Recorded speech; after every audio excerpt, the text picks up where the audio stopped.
अस्सलाम वालेकुम मेरे अज़ीज़ हम वतनों।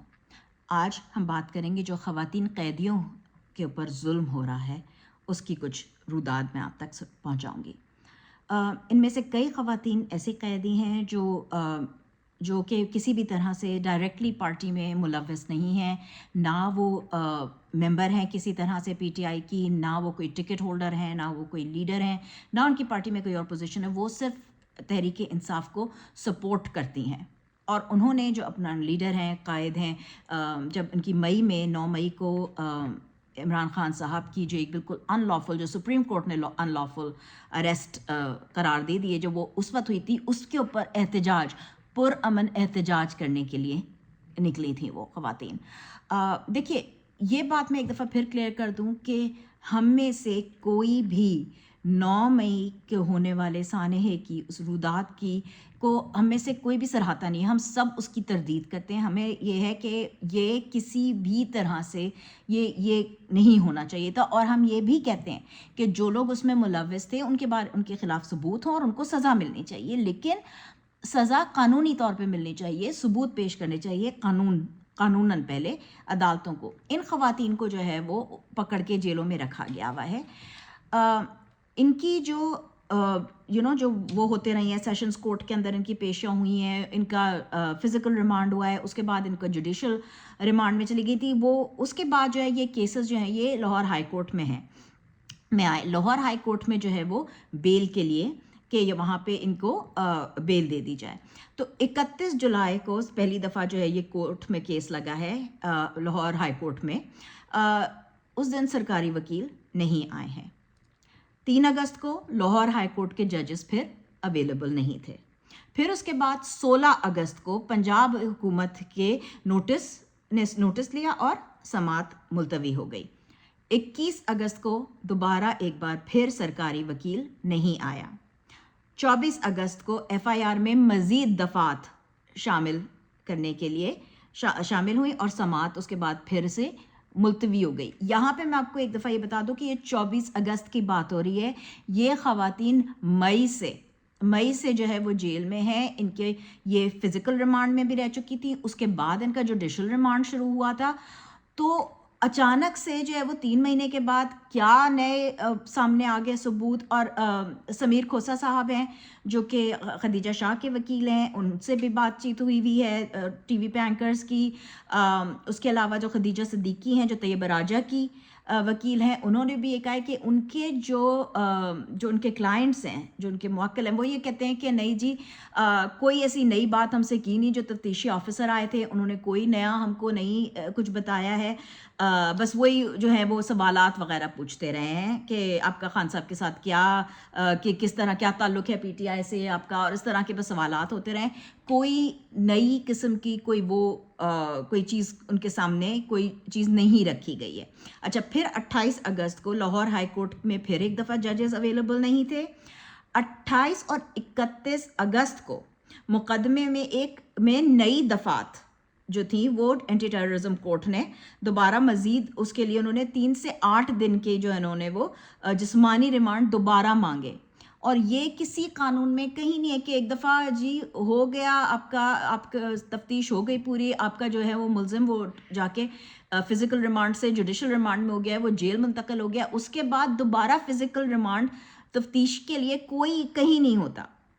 तो वो कहा गया कि चलो ठीक है, आप लोग जेल में ही जाके उनसे, वहाँ कोट लखपत जेल में है वहाँ पे, वो आप उनसे पूछगछ कर लीजिए।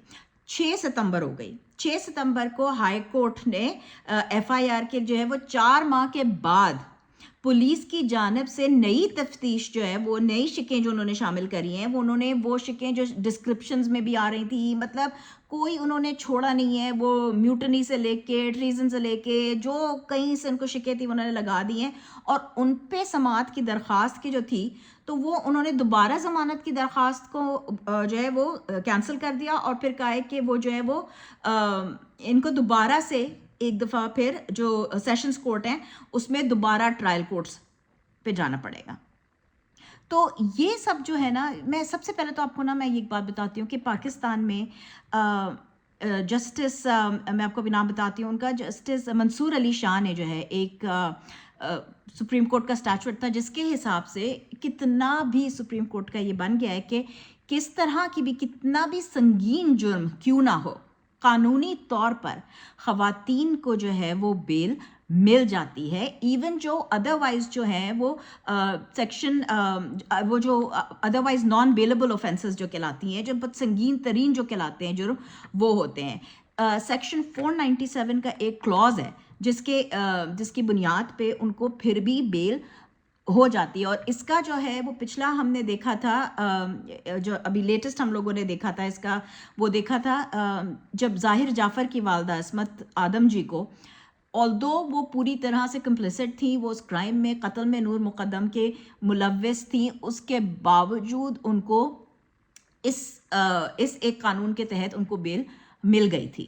تو کتنا بھی مطلب قتل سے بڑا کیا جرم ہو سکتا ہے، اس کے باوجود بھی جو ہے وہ مل جاتی ہے۔ تو ان خواتین کو جو ہے نا وہ صرف غیر قانونی اور غیر اخلاقی حق سے جو ہے نا وہ محروم کر کے ان لوگوں کو توڑنے کی کوشش کی جا رہی ہے، صرف اور صرف تاکہ یہ جھوٹ بولیں، یہ گواہ دے دیں، یا گواہی کوئی دے دیں الٹی سیدھی، یا خان صاحب کے خلاف کوئی وعدہ معاف گواہ بن جائیں، صرف اور صرف اس وجہ سے، کیونکہ اگر آپ کے پاس کوئی ثبوت ہیں تو آپ ثبوت لے کر آئیں، کیونکہ جو ملزم ہوتے ہیں، جو مجرم ہوتے ہیں، ان کو تو سزا ملنی چاہیے، اور جو کوئی بھی تھے 9 مئی کے پیچھے ان کو بالکل سے سزا ملنی چاہیے، کیونکہ وہ نہیں ہونا چاہیے تھا۔ 4 ماہ گزرنے کے بعد بھی لاہور ہائی کورٹ نے ضمانت دینے کے بجائے پولیس کی جانب سے نئی شکیں جو ہیں وہ شامل کر کے بوگس دفعات جو ہیں ان کی وجہ سے کیس کو پھر سے ٹرائل کورٹ کے اندر بھیج دیا ہے۔ تو یہ جو ہے نا یہ مطلب یہ تو بالکل مجھے نہیں لگتا کہ میں نے کبھی زندگی میں سنا ہے کہ کبھی اس طرح سے کوئی وہ، جبکہ جو جیسے کہ میں نے آپ کو بھی پہلے بتایا کہ جو ان کے لائرز ہیں وہ کہتے ہیں کہ ان خواتین نے نہیں بتایا کہ ان کو کیا انٹرویو کیا گیا ہے، ان سے کیا پوچھ گچھ ہوئی ہے، وہ کچھ پتہ ہی نہیں ہے اب تک۔ اچھا، ٹرائل کورٹ میں بھی ٹرائل یا ضمانت کے بجائے پولیس جو ہے وہ چالان مکمل نہ ہونے کی بہانوں پر ان خواتین کو کہ جو ہے نا نہ صرف یہ خواتین بلکہ انہاں جو سینکڑوں جو جتنے ورکر ہیں، جو سپورٹر ہیں، ان کو 14 دن کے بعد جو ہے وہ پھر مزید 14 دن کا ریمانڈ مانگ لیتے ہیں، وہ پھر 14 دن چھوڑ دیتے ہیں، جوڈیشل پہ چلے جاؤ، پھر وہ 14 دن کے بعد دوبارہ فزیکل ریمانڈ لینے کے وہ کر کے ان کو جیل بھجوا دیا جاتا ہے۔ تو یہ سب جو ہے نا یہ عدالتی اصولوں کی، یہ قوانین کی خلاف ورزی ہے، اور یہ کیوں ہو رہی ہے؟ اس لیے کیونکہ میرا اس کے اوپر صرف اتنا تجزیہ ہو سکتا ہے کہ کسی قسم کے کوئی جو کرنا ہے نا ان لوگوں کو، وہ صرف یہ ہے کہ لوگوں کو توڑنا ہے، لوگوں سے کسی طرح سے یہ بیان دلوانے ہیں کہ وہ جو ہے وہ عمران خان صاحب کے خلاف، کوئی پارٹی کے خلاف بیان دے دیں، جو پریس کانفرنس کر لیتا ہے ان کے سارے گناہ دھل جاتے ہیں، جو نہیں کر رہے ہیں ان کو اس طرح سے ہراساں کیا جا رہا ہے۔ خود خان صاحب کی جس طرح سے جو بالکل لیجٹمیٹ بیل ہے اس کی ہیئرنگ نہیں ہو رہی ہے۔ تو یہ جو ہے یہ ہمارے ملک میں اس وقت قانون کے نظام کے ساتھ ہو رہا ہے۔ تو آپ مجھے بتائیے میرے پاکستانیوں کہ کیا جس ملک میں قانون سب کے لیے برابر نہ ہو، اس ملک میں انصاف کے لیے جو 27 سال پہلے ہمارے قائد چیئرمین عمران خان نے جو تحریک چلائی تھی، اس سے بڑھ کر اس بات کا کیا ثبوت ہو سکتا ہے کہ پاکستان کو سب سے زیادہ اس وقت، پاکستانی لوگوں کو سب سے زیادہ اس وقت انصاف اور قانون کی ضرورت ہے۔ پاکستان زندہ باد۔